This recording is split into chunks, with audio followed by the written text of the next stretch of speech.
tukaj na začetku tako imenovanega trga Jeržija Podimlorskega.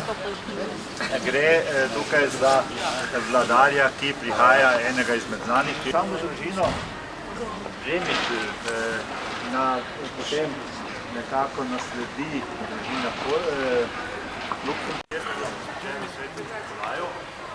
Gre za ena izmed starejših cerkva, njene zasnova sega tja v prvo četrtino, oziroma prvo polovico 13. stoletja, med leti 1220 in 1230 je bila zgrajena prva cerkev pod Romanom. Tu se lepo vidi še ohranjen ta gotski portal, zgoraj dejansko mestni grb, nad samim potem tudi to gotsko okrasje, ki ga vidimo, tudi potem to del Krogovičja, ta stolpiča dejansko ob samem vhodu v cerkev in pa seveda potem tudi nekaj slidov. Do tega časa je ohranjen ta črni stolp, ki ga vidimo tukaj več z nami, in pa potem tudi ta grajska kapela, kot se naprej. Gre za kompleks, ki je kasneje seveda v času Premišlov, družine Premišl in pa seveda tudi luksemburških in pa vse do tako rekoč 19. stoletja doživljal številne vzpone in padce. Tukaj vidimo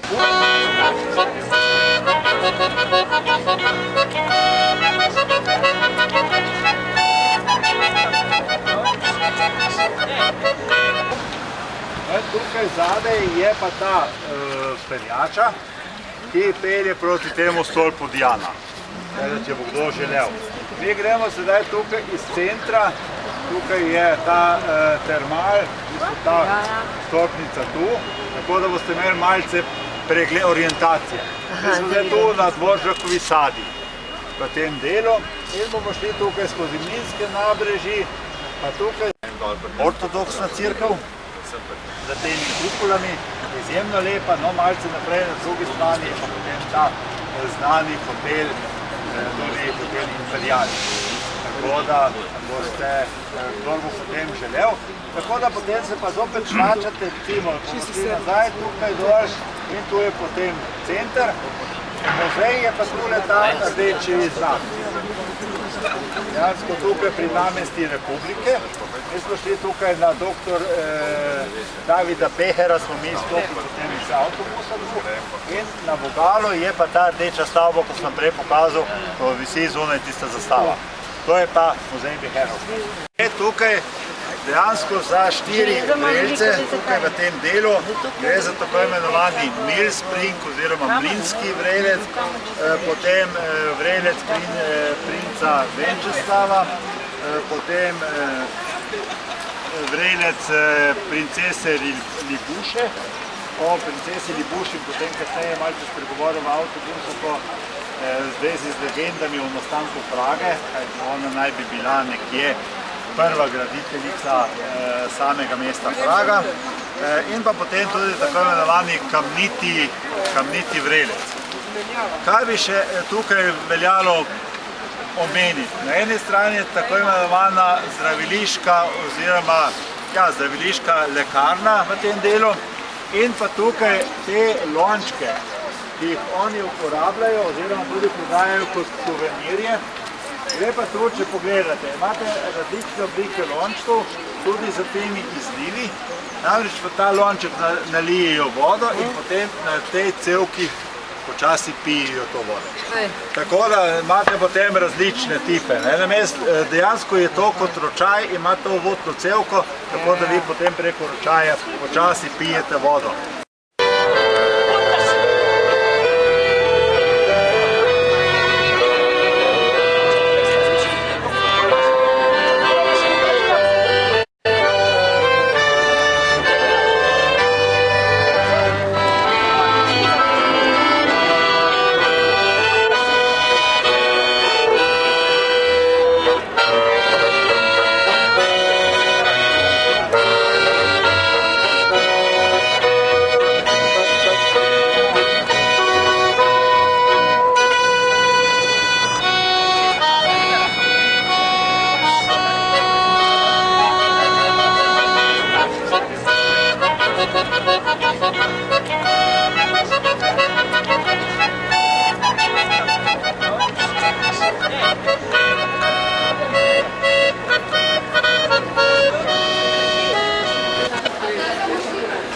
tu smo sedaj v teh tako imenovanih tržnih kolonadah, oziroma trških kolonadah.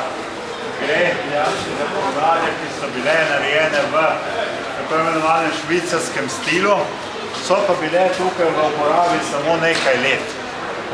Tudi ti izviri so poslej bili opuščeni, tako da je pa to potem nekako dokončal, kajti kolonade so bile urejene tam okrog leta 1870, no in na koncu so bile dokončane po načrtih dunajskih arhitektov Fellnerja in pa Helmerja. Dosega temperaturo 72 stopinj Celzija. In imate potem tukaj zgoraj, ki je možno iti potem ne samo pogledati, popiti kakšno skodelico, je pa si možno potem tudi spodaj. V kletnih prostorih je še en tak kot bazenček in tudi tam dejansko lahko. Tako da to je najmočnejši ta izvir, ki je in preko 200 litrov priteče v bistvu brizne vode iz zemlje na nizko.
Moje ime je Lenka in jaz bom vaša vodička skozi muzej. So, short time we will speak about the history.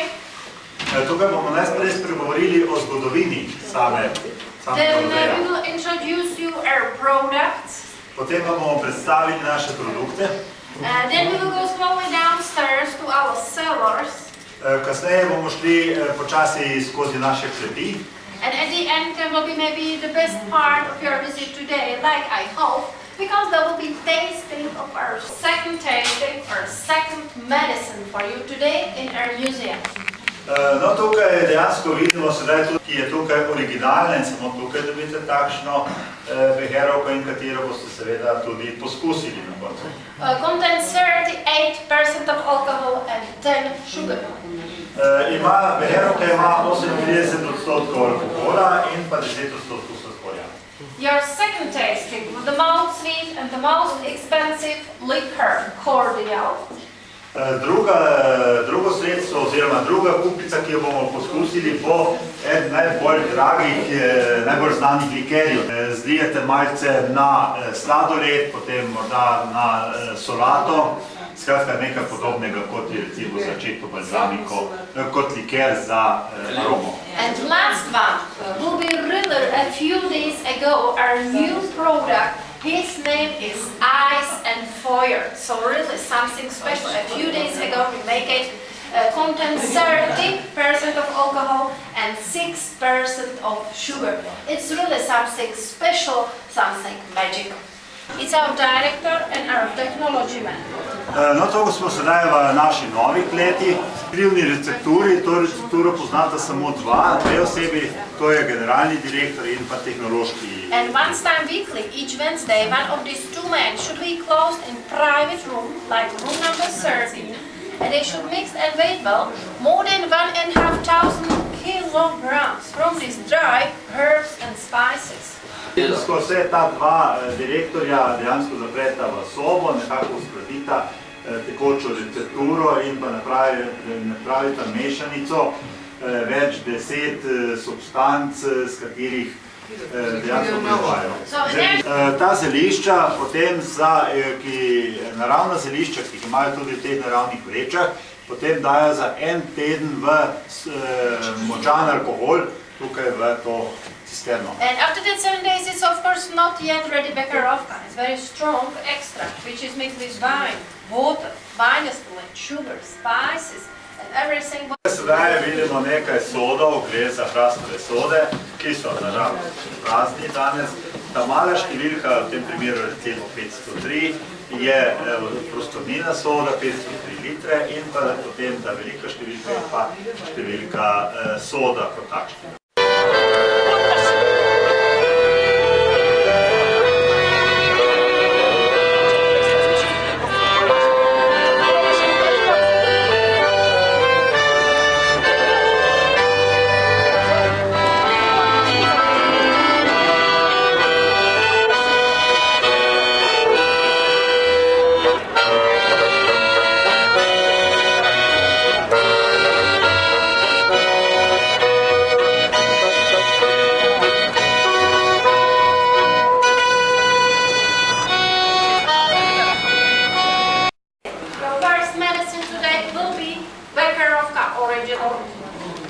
Second tasting will be liquor cordial, and third one will be our new product, really something magic, ice and fire together. Ja ću vas voditi kroz više od 200 godina staru priču. Naime, ja sam putnik kroz vrijeme. Može biti da vam to sve zvuči pomalo nestvarno, ali vjerujte da je priča stvarna. A eto već stižemo u grad. Smjestili smo se ovog puta u kući kod 3 ševe, koja je pripada ljekarniku Jozefu Beheru.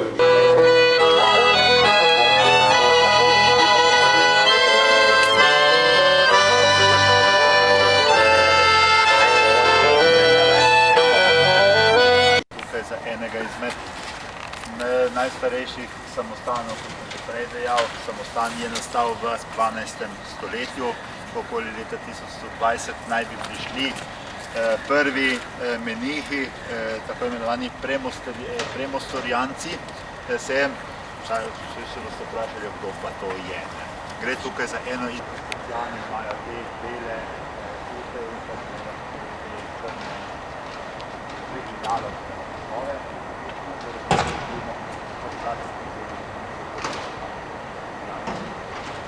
No, seveda, sam red izvira nekje iz severne Francije.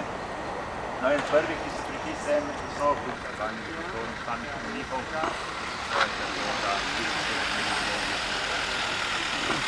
To boste videli potem, ki so bili malo možno podansko pod samim samostanom Strahov. Tam trenutek.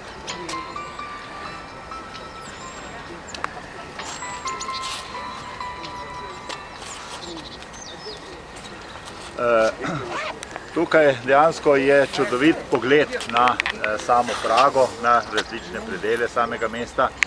No, tu pred nami impozanten pogled na samo katedralo Svetega Vita, na Hračani kompleksom tukaj.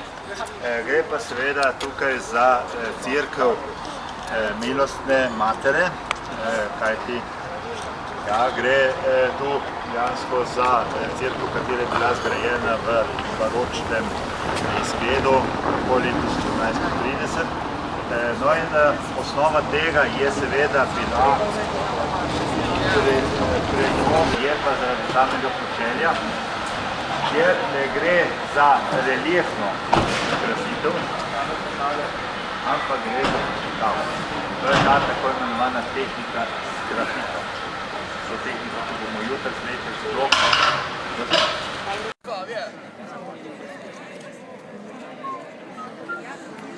Cesarja Matije, ki je dal urediti ta glavni vhod v grad.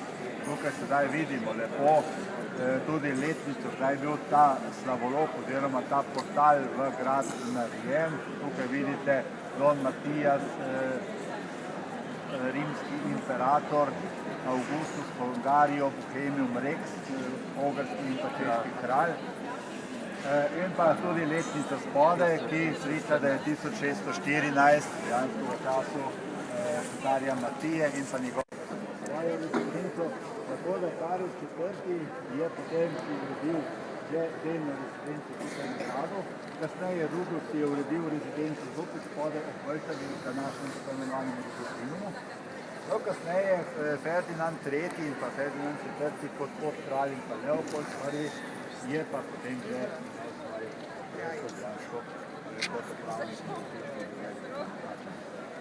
dejansko pri zahodnem pročelju same katedrale Svetega Vita. To še zdaj pogledajte rozeto. Kaj je rozeto? To je to barno okno, ki se običajno nahaja na zahodni strani. Namreč pri gotski arhitekturi imamo dva pola. Na eni strani kor, oziroma ta korni del.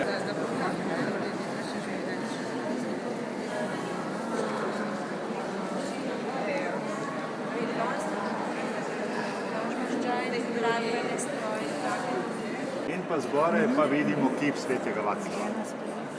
Ja. A to je on, ki je bil umorjen?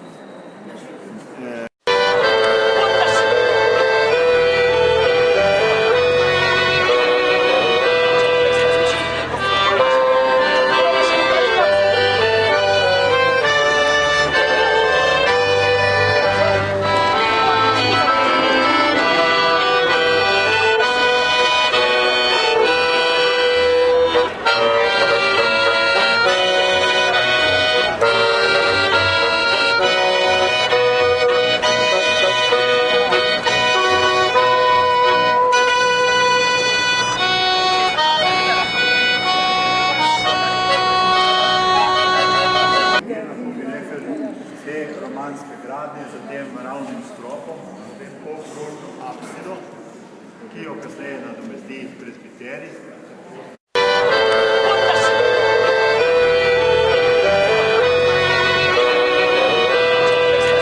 Smo sedaj dejansko v tej tako imenovani Zlati ulički. Gre pa za ulico, ki je dobila ime po alkimiji. Namreč čas Rudolfa II. Habsburškega kot vladarja, ki je svoj sedež tukaj v Pragi, je on potem si nekako želel, da bi obogatil državno blagajno tudi na ta način, da bi povabil alkimiste, kajti alkimisti so domnevno znali pridobivati zlato. Zdaj potem vrsto teh alkimistov, raznih obrtnikov, ki so delali za potrebe dvora, Praškega gradu, naselil tukaj v to ozko uličico malo, dal jim je brezplačna stanovanja, dal jim je brezplačne prostore, s tem, da so oni seveda delali potem za njega.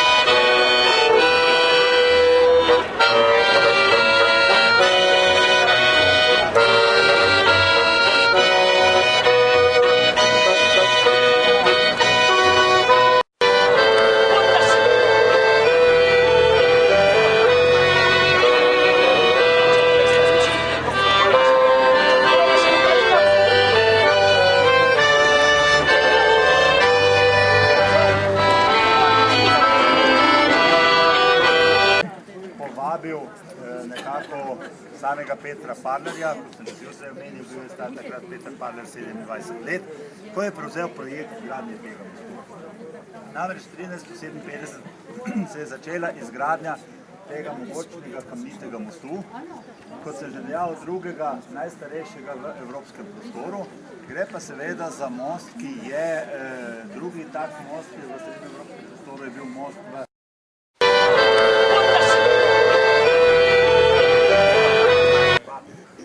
vrata so ob sončnem zahodu zapirali, tako da ni bilo možno po sončnem zahodu vstopiti bodisi na malo strano iz mesta.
Da boste videli hišo v kamenu zvona. Gre za hišo.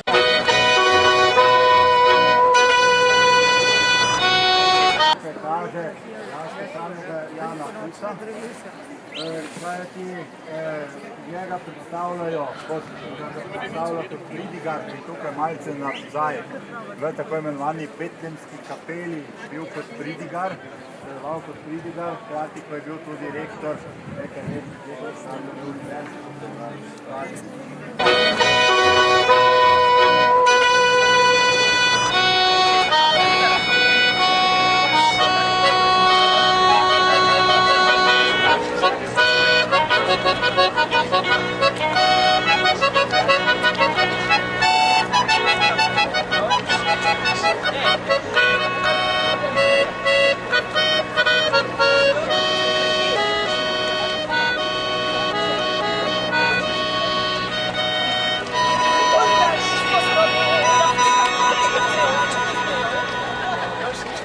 Konca 20. stoletja, no en izjemno lep in pa mogočen je tudi mozaik tukaj nad samim balkonom in pa tukaj potem divadlo Hiberna, kjer gre dejansko za eno od opernih hiš, tukaj v Pragi, čeprav centralni.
Celotno mesto za vodo.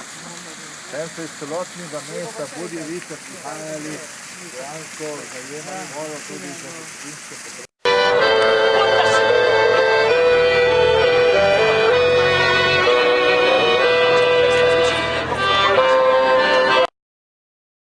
Poglejte recimo te konzole, dejansko te izjivne maske, ki so vlite iz brona, dejansko s temi grotesknimi obrazi, potem spode.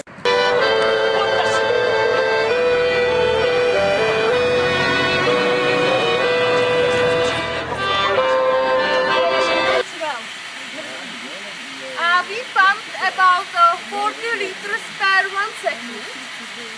Here you can see ingredients, malt, I'm sure you know it, and hop scopes. We can take a look on the table, and each batch of a beer takes about 10 hours to prepare here.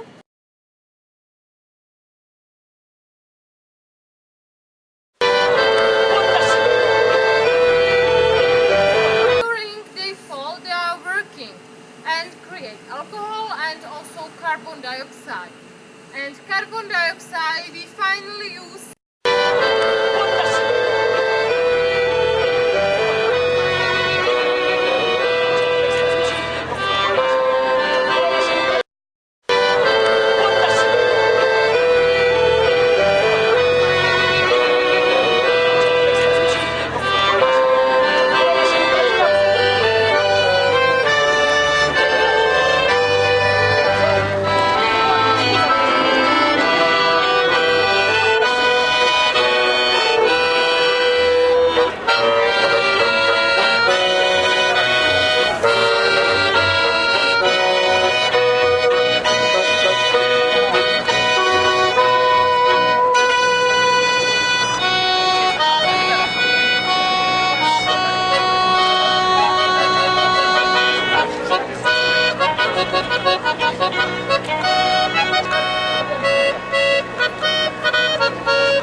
vrtiški del samega mesta, kjer so bili obrtniki, ki so služili oziroma delali za potrebe gradu.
Grajski, v kateri danes nismo vsi, so pa drugače tudi zelo zanimivi vrtovi.